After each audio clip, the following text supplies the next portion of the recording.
Hey, hey. So today let's talk about tennis elbow and the truth about why your tennis elbow is often missed as cause of your elbow pain.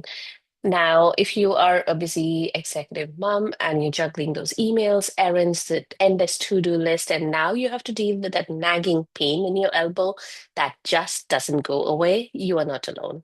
Now, maybe you have brushed it off as a sprain, as overuse, or just getting older. But the truth is, what feels like generic arm pain could actually be tennis elbow, also called lateral epicondylitis in the medical world. And it can get missed or ignored until it becomes chronic. And sometimes you've gone through such a rough patch of pain and discomfort and a reduced quality of life because of that tennis elbow. By the time it gets chronic and then you get diagnosed, and then there's a lot of hard work with all the rehab and exercises for that elbow. Anyway, so in today's video, let's discuss why this condition, that is tennis elbow or lateral epicondylitis, is often missed as the cause of elbow pain. Now, before we get into the topic for today, for those of you who don't know me, my name is Swati. I'm an executive mom power coach. I help moms of younger kids who work in high stress executive jobs to manage their spinal, that is back and neck, and nerve pain. Despite low energy levels and brain fog, I also talk about conditions like tennis and golfer's elbow because these are some of the problems that I have gone through myself. I give you simple exercises, some easy lifestyle modifications, some tips and tricks to help you navigate this pain journey. And when well, I mentioned low energy levels and lack of focus. So I had adrenal fatigue and I had these aches and pains. I had the tennis elbow. When you have lack of focus and low energy levels, it's very difficult to manage your everyday routine, leave alone aches and pains. So anyway, here I am sharing my professional expertise and my personal experience with you so that your journey for pain relief is not as long as mine was. Anyway, so let's get back into tennis elbow. Actually, before we talk about it, let's just have a brief look at what is tennis elbow. So if you okay, let me just roll back my sleeve. If you look at your elbow here, this is the bony point of your elbow. If you take three, like you take your two thumbs and, sorry, two fingers and one thumb. I don't have two thumbs on one hand. Anyway, so if you take these points, you put your finger on the bony point here of the elbow, and your thumb and your finger rests on the side. The outer bony area on your elbow, this is the area where the muscles that supply your forearm, and if you see these tendons here, these ropey muscles that attach to the bones in the fingers, these muscles continue into the forearm and they are attached to this bony outer part of the elbow. When there's inflammation in that outer part, there can be pain and inflammation going down into your forearm, into your wrists, and any in your hand, and any wrist and elbow movements can cause a lot of pain. Now, that is called briefly, I mean, that's called tennis elbow. There's much more to it, but that's just a brief introduction. Now, if you want to know more about tennis elbow, you can go to my YouTube channel and I've done so many videos on it. You can have a look at it there. Anyway, so today we're going to talk about the truth about why tennis elbow is often missed as a cause of your elbow pain. So, if you have never touched a tennis racket in your life, even then you can get a tennis elbow, especially if you're one of those who spends very long hours typing, lifting, say, your groceries or your kids, or even when you're cooking and they have that constant repetitive movement of your arm. Now, if your elbow pain keeps on coming back and does not respond to rest, there's a good chance that your tennis elbow might have been missed.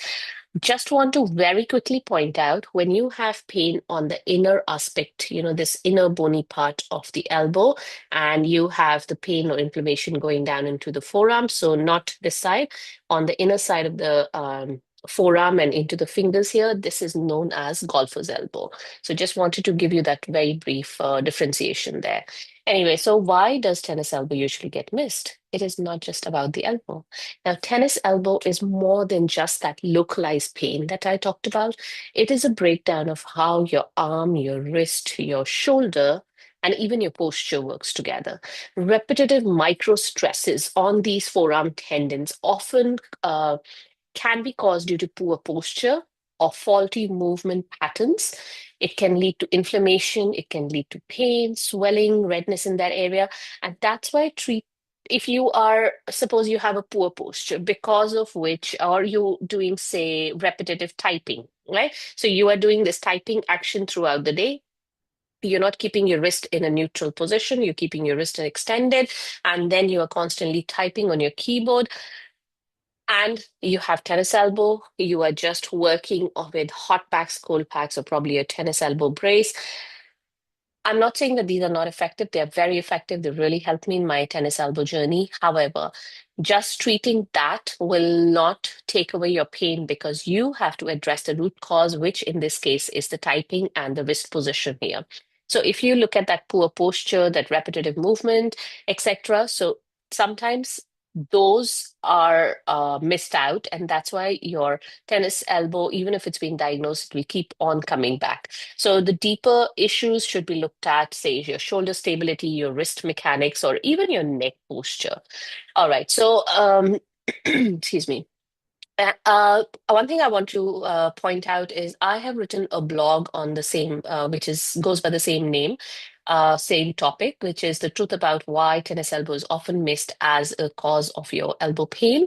I will leave a link to that blog in the description of this video. If you're watching me on Instagram, the link is in my bio. If you're a busy mom like me and you can't be bothered to look for it, just message me or comment below and I will send it across to you. In that blog, I have the details of all the hot packs, cold packs, braces, how they work, the ones that I recommend, and those that have worked for me, inflammation. And of course, there's information about recurrent elbow pain, etc., that we're going to just talk about. And of course, poor posture as well. So if you're wondering that I'm just, where do you get the solutions? So that blog is the place to go. Anyway, so moving on, the other thing that happens is the misdiagnosis just means that the healing is delayed because you're not targeting your healing towards tennis elbow then. Tennis elbow can feel a lot like other conditions, like pinched nerves in the neck, arthritis. Sometimes it can be mistaken for other wrist issues such as carpal tunnel syndrome. Although the symptoms are different, but sometimes it can be mistaken. So many people get misdiagnosed because, well, elbow pain can show up in different sneaky ways like stiffness, tingling, weakness, general forearm fatigue, etc. Without that right treatment and diagnosis, you can get stuck in the cycle of pain and frustration, and most importantly and sadly, the recurrent elbow pain that keeps on coming back time and again.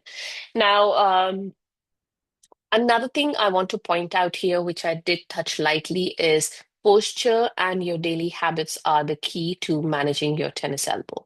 Now, most mums, or rather most people with tennis elbow, don't realize that their work setup, their phone habits, and probably if you're a parent, say you're doing some repetitive action, so those harmless, innocent parenting movements, but because they are repetitive, are silently stressing the elbow.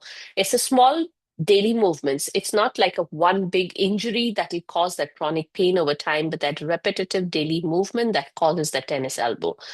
So, once you do a bit of digging and a bit of detective work and see what is it that you do after which the elbow pain starts, then you can sort of you can understand what's happening and you can modify or stop that activity. Now, if your tennis elbow has lingered on and it keeps flaring up, it's time to look deeper than just the joint itself. That is why I was talking about the posture component of tennis elbow. Anyway, so I have a course on tennis elbow, which is called Tennis Elbow Relief. I mean, it's simple solutions to manage your tennis elbow. That's the name of the course. You can learn some effective, easy to implement techniques here that have worked for me. They have worked for a lot of clients of mine. It helps you to move more comfortably, strengthen your arm, prevent those flare-ups and those recurrent tennis elbow pains. And of course, it gives you that much needed long-term relief. Now, if you want to know the details of that course, you can again have a look at that blog. It has the details. And another thing I wanted to say was the course is packed with information. It is no fluff. It is very to the point, exactly the information that I needed when I had my tennis elbow, and which I need even now if my tennis elbow ever flares up, if I'm not careful with my wrist postures, etc. And the cost is low cost, not because it's not valuable, but because I want it to be accessible to more and more people. So, anyway, in case you missed it, there is a blog that I've written on the same topic. I will leave a link in the description of the video. If you're on Instagram, link is in my bio. If you can't find it, just message me or comment below and I'll send it across to you. Alrighty, I hope that was useful for you. If you have any comments, any questions, any queries, I'd be happy to answer them for you. And yeah, just drop them below the video and I'll address it there. Alrighty, I'll see you guys next time. Bye for now.